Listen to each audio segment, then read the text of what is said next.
కాంగ్రెస్ అధికారంలోకి వస్తే రిజర్వేషన్లపై 50% పరిమితి ఎత్తేస్తామన్నారు లోక్సభ ప్రతిపక్ష నేత రాహుల్ గాంధీ. బీజేపీ ప్రభుత్వాన్ని రాజ్యాంగ వ్యతిరేక విధానాలన్నారు. అదానీ అంబానీలపై ఉన్న ప్రేమ దళితులపై లేదన్నారు. మధ్యప్రదేశ్లోని అంబేద్కర్ స్వస్థలం మౌలో జరిగిన జై బాపు జై భీమ్ జై సంవిధాన్ సభలో పాల్గొన్నారు. అంబేద్కర్ను అవమానించిన అమిత్ షాపై ఎందుకు చర్యలు తీసుకోవడం లేదని ప్రశ్నించారు. Mohan Bhagwat comments freedom fighters ను అవమానించేలా ఉన్నాయన్నారు. ఇక తెలంగాణలో కులగణన సక్సెస్ఫుల్ గా కంప్లీట్ చేశామన్నారు రాహుల్.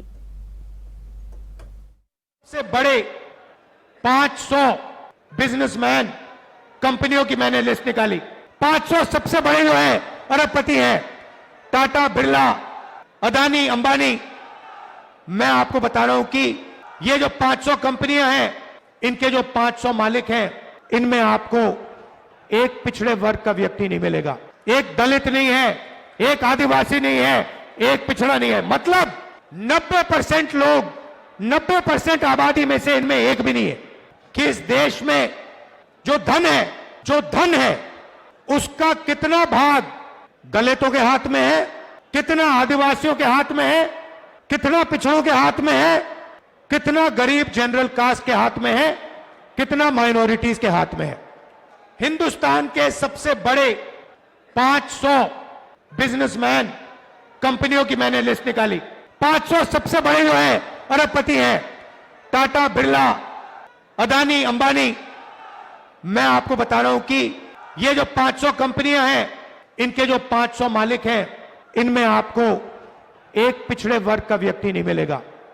अगर बजट में 100 रुपया खर्च होता है, 100 रुपया बटता है, 100 रुपया बटता है तो 5 रुपए का निर्णय पिछड़ा वर्ग के अफसर लेते हैं। पीछे बैठा रखा है आपको, छोटे छोटे डिपार्टमेंट दे रखे हैं और कहते हैं चुप बैठो वहां पे, बकवास मत करो, नहीं तो एसीआर बिगाड़ देंगे, करियर खत्म कर देंगे तुम्हारा। 5% भागीदारी, 50% आबादी। क्या ये अन्याय नहीं है? बीजेपी की सोच है कि आपके दो भविष्य है, एक मजदूरी करो और दूसरा अगर आपने ज्यादा चिल्लाया तो जेल में जाओ। ये इनका 21वीं सदी का विजन है। कितनी शर्म की बात है।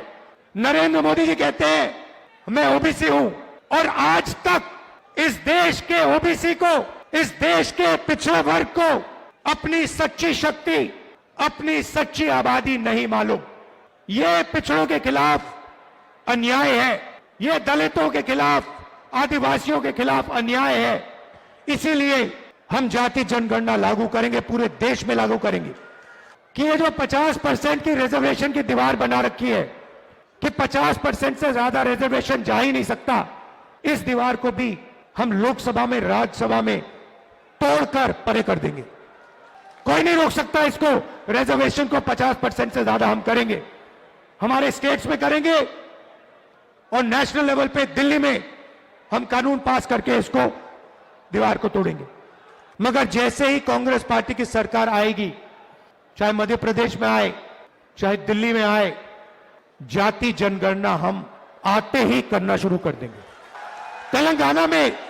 तेलंगाना के सीएम बैठे हैं, वहां पे क्रांतिकारी तरीके से हमने जाति जनगणना की है।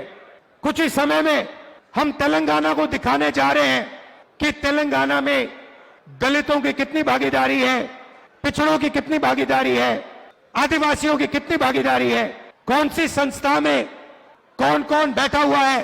तेलंगाना में हमने काम शुरू कर दिया, कर्नाटक में हमने काम शुरू कर दिया, और यह क्रांतिकारी निर्णय होगा।